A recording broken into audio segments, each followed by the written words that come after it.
വർഷങ്ങളുടെ ചരിത്രം പറയുന്ന ഷാർജ എക്സ്പോ സെന്ററിലെ ഹാൾ നമ്പർ 7 മലയാളി എഴുത്തുകാരുടെയും വായനക്കാരുടെയും സംഗമ കേന്ദ്രം. ഒരു കഥ പറയാം.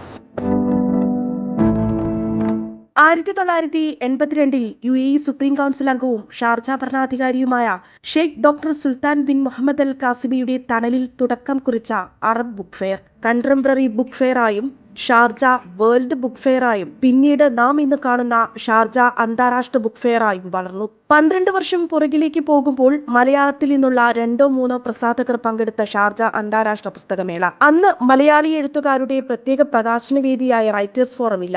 വർഷങ്ങൾക്കിപ്പുറം ആ മേളയിൽ മലയാളി എഴുത്തുകാർക്ക് ഇത്രയും പ്രാതിനിധ്യം കൊണ്ടുവന്ന ഒരാളുണ്ട്. 43 വർഷമായി പുസ്തകമേളയ്ക്കൊപ്പം സഞ്ചരിക്കുന്ന ബുക്ക് അതോറിറ്റിയിലെ ആ മലയാളി സാന്നിധ്യം, എല്ലാവരുടെയും പ്രിയങ്കരനായ മോഹൻകുമാർ. 12 കൊല്ലമായിട്ട് നമ്മുടെ മലയാള സാന്നിധ്യം തുടങ്ങിയിട്ടുണ്ട്. ആദ്യം DC ബുക്സ് ആണ് ആദ്യം വന്നത്. ഞാനൊരു 5-6 കൊല്ലം മുമ്പ് ഇവിടെ ആകെ ഉണ്ടായിരുന്ന 10-15 ബുക്ക് പ്രകാശനങ്ങളാണ്. അത് ഞാൻ മറ്റുള്ള ചെറിയ ചെറിയ ഹാളുകളുണ്ട്, നമുക്ക് ബുക്ക് ഫോറം, ലിറ്ററേച്ചർ ഫോറം എന്നൊക്കെ പറഞ്ഞിട്ട് അവിടെയാണ് ചെയ്യാറ്. അപ്പം പുറത്തുനിന്നുള്ള പബ്ലിഷേഴ്സും ഇവൻസും വരാൻ തുടങ്ങി അവിടെ ഈ ഹാളുകളിൽ. അപ്പോൾ ഹാൾ കംപ്ലീറ്റ് ഒക്യുപ്പൈഡ് ആവും. മലയാളികൾക്ക് ബുക്ക് പ്രകാശനം ചെയ്യാൻ സ്ലോട്ട് ഇല്ലാത്തൊരവസ്ഥ വന്നു. ഒറ്റ വഴിയേ ഉള്ളൂ, നമുക്ക് വേറൊരു ഹാൾ ഉണ്ടാക്കുന്നത്. അങ്ങനെയാണ് ഈ റൈറ്റേഴ്സ് ഫോറം. ഇത് എൻ്റെ ക്രിയേഷനാണ്. ഈ 7ാമത്തെ ഹോള് നമ്മൾ ഇതിനു വേണ്ടി ബിൽഡ് ചെയ്യുന്നതാണ്. റൈറ്റേഴ്സ് ഫോറം വീണ്ടും വളർന്നു.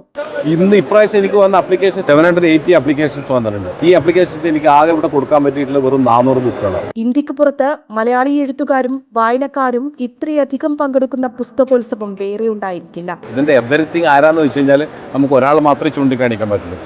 His Highness Sheikh doctor Sultan bin Muhammad Qasimi എന്ന് പറയുന്ന ഷാർജ ഭരണാധികാരി. അദ്ദേഹത്തിൻ്റെ വലിയൊരു മനസ്സാണ് നമ്മൾ ഈ നിറഞ്ഞു നിൽക്കുന്ന ഈ ഒരു പുസ്തകത്തിന് നമ്മൾ കാണുന്നത്. ഈ ബുക്ക് ഫെയർ ഓരോ ഘട്ടത്തിലും വളർന്നു വരികയായിരുന്നു.